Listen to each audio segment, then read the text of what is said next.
I've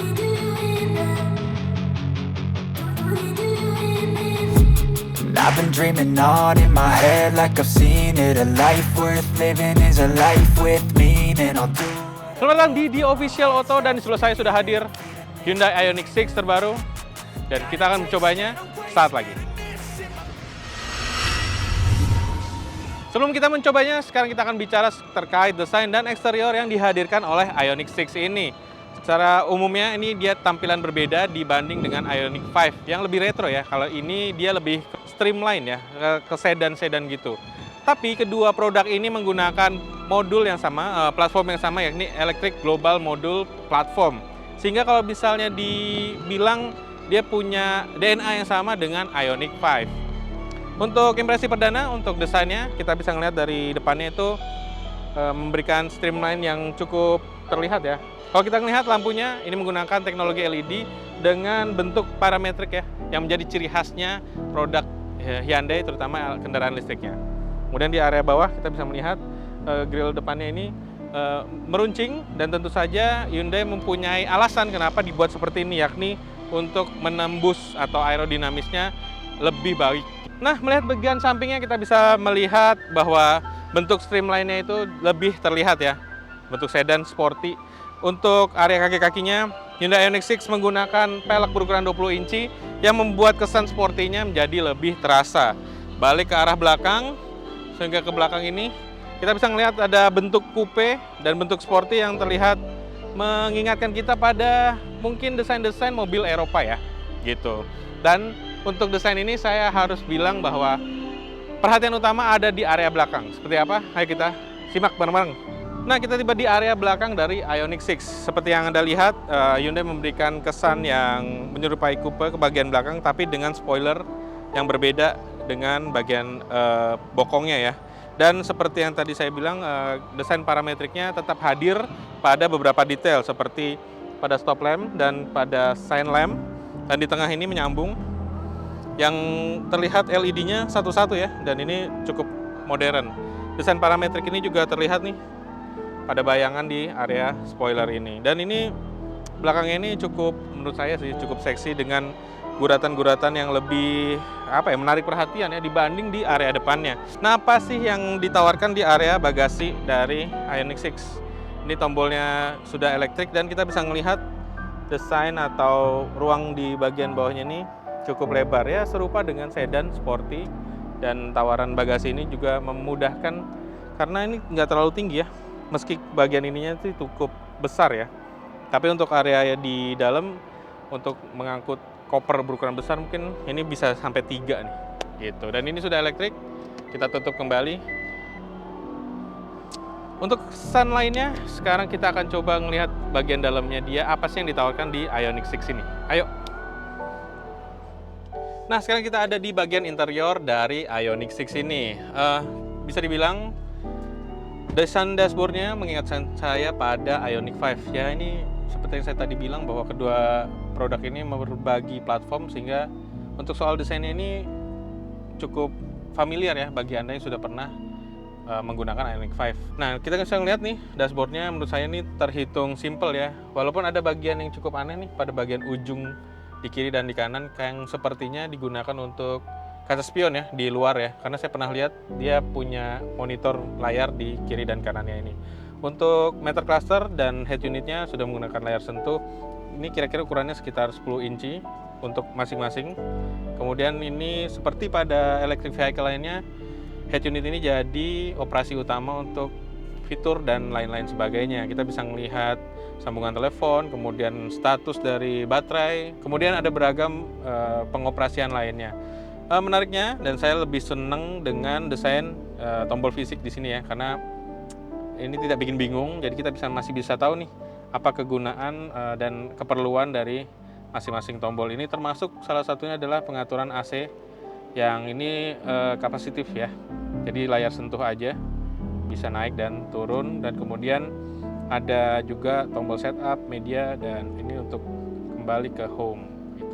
Untuk area konsol tengahnya ini terhitung besar ya.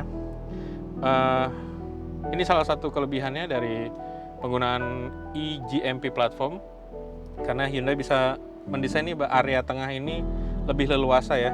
Dan ini decknya tuh di bawah tuh kan datar ya. Jadi di area tengah ini bisa dimaksimalkan. Ada buat penyimpanan, ada wireless charging, USB, cup holder, dan sini tombol untuk pengoperasian pintu-pintu ya. Ada dan juga power window. Lingkar kemudinya, saya bisa bilang ini desainnya hampir menyerupai dengan Ioniq 5. Sebelah kanannya ada pengaturan untuk audio, sebelah kirinya untuk ADAS ya. Dan untuk di area kiri bawah ini ada tombol drive mode, dan di tengah lingkar kemudinya ada LED berwarna yang dia akan berganti serupa dengan mode berkendara yang dipilih. Ini cukup gimmick yang menarik ya untuk beberapa orang, dan ini memberitahu kita pilihan dari mode berkendara yang dipilihnya. Untuk bagian belakang ini pengaturan regenerative braking serupa dengan mungkin tuas transmisi ya, pedal shift di belakang lingkar kemudinya. Nah, untuk penggantian drive selector alias tuas transmisi ya kalau di mobil ICE itu ada di sebelah kanan sini, ada tuas, dan ini cukup membutuhkan waktu untuk penyesuaian untuk ke mode D, N, R juga ke P. Dan di kiri kanannya ada untuk pengaturan lampu serta wiper gitu. Untuk jok ini sudah menggunakan elektrik pengaturannya, ada tombol juga sebelah sini yang memudahkan penumpang untuk majuin kursi di depannya. Dan ini bahan kulit sintetis ya. Saya yakin ini sih ramah lingkungan seperti yang banyak digunakan oleh Hyundai pada Ioniq 5. Lumbar supportnya lebar, cocok untuk badan saya yang lebar juga. Sebagai tambahan fitur untuk kemewahan, di atas ini sudah hadir sunroof yang elektrik, bisa buka tutup, termasuk ada sunshade-nya. Nah, sekarang bicara soal baris kedua. Untuk baris keduanya terhitung nyaman ya, dengan ruang kaki dan ruang kepala yang cukup lapang. Ya, ini seperti yang ditawarkan pada sedan-sedan premium pada umumnya, di mana kita bisa berselonjoran dan juga lebih santai menikmati perjalanan.